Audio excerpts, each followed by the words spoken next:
Magandang umaga sa ating lahat. Ngayon ay September 15, 2024 at narito ang update ukol sa maging lagay ng panahon sa susunod na 24 oras. Sa kasalukuyan ay wala po tayong namamataan pa na sama ng panahon or low pressure area dito sa loob ng ating area of responsibility. Ngunit meron pa rin po tayong minomonitor ng mga cloud clusters. Dito yan sa silangan ng Luzon, sa loob po yan ng PAR. And also meron din pong mga cloud clusters dito naman sa silangan ng Southern Luzon, Visayas area. Sa labas po yan ng ating area of responsibility. Kung saan yung mga kaulapan na po yun na ito ay posibleng magkaroon ng sirkulasyon within 24 to 48 hours. So, possible po ngayong araw itong mga kaulapan dito sa may silangan ng Luzon ay magkaroon po ng sirkulasyon. At kung saan, kapag po ito ay naging isang ganap na low pressure area, ay posible po itong magdulot ng mga pag-ulan dito sa may silangang bahagi ng Northern Luzon. So, continuous monitoring po tayo at patuloy na magantabay sa updates na ipapalabas ng Pag-asa. At bagamat po wala pa tayong minomonitor na weather disturbance, is patuloy pa rin pong nakakaranas yung malaking bahagi ng ating bansa ng mga pag-ulan at dulot naman po ito ng habagat. Kung saan ngayong araw po patuloy pa rin makakaranas ng mga malakas at ng mga tuloy-tuloy na mga pag-ulan itong western section ng Southern Luzon at Visayas. At nakikita po natin this whole week is patuloy pa rin pong makakaapekto itong habagat at magdudulot pa rin po ito ng mga pag-ulan dito sa malaking bahagi ng Southern Luzon, Visayas at sa western section ng Mindanao. And also ayon din po sa ating latest analysis, posible din pong later this week is makaapekto din po or magdulot din po ng mataas na tsansa ng mga malalakas na pag-ulan itong habagat dito din sa area ng Central at Southern Luzon. So, continuous monitoring po tayo at patuloy na magantabay sa updates na ipapalabas ng Pag-asa.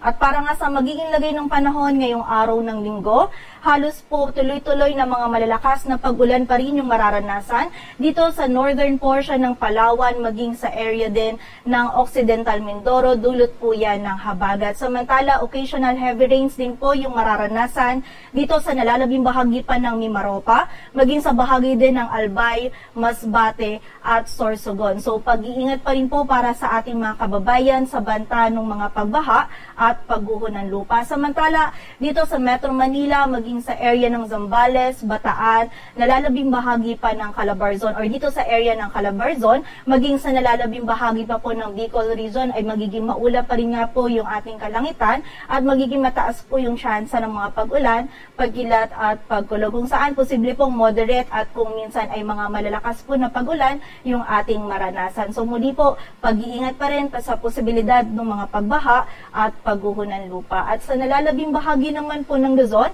ay magiging bahagyang maulap hanggang sa maulap yung kalangitan. Meron tayong posibilidad pa rin ng mga isolated ng mga pag-ulan, dulot po yan ng mga localized thunderstorms. Agwat ang temperatura sa Metro Manila ay mula 25 to 30 degrees Celsius. Samantala sa bahagi naman po ng Visayas at Mindanao, itong bahagi ng Aklan, Antique at Negros Occidental ay makakaranas pa rin po ng halos tuloy-tuloy na mga malalakas na pag-ulan dulot ng habagat. Samantala, occasional heavy rains din po yung mararanasan sa nalalabing bahagi pa ng Palawan, nalalabing bahagi ng Western Visayas at ng Negros Island region, dulot po yan ng habagat. Samantala, yung the rest naman po ng Visayas or nalalabing bahagi ng Visayas, maging itong area din po ng Caraga, Northern Mindanao, Zamboanga Peninsula, Barm at yung area din po ng Soxargen. Ngayong araw ay magiging makulimlim din po yung panahon or maulap yung ating kalangitan at mataas pa rin po yung tsansa ng mga scattered po o yung mga kalat-kalat na pag-ulan, pagkilat at pagkulog na dulot pa rin po ng southwest monsoon o habagat. So muli po, pag-iingat pa rin sa ating mga kababayan sa banta ng mga pagbaha at pagguho ng lupa. Samantala, dito naman po sa area ng Davao Region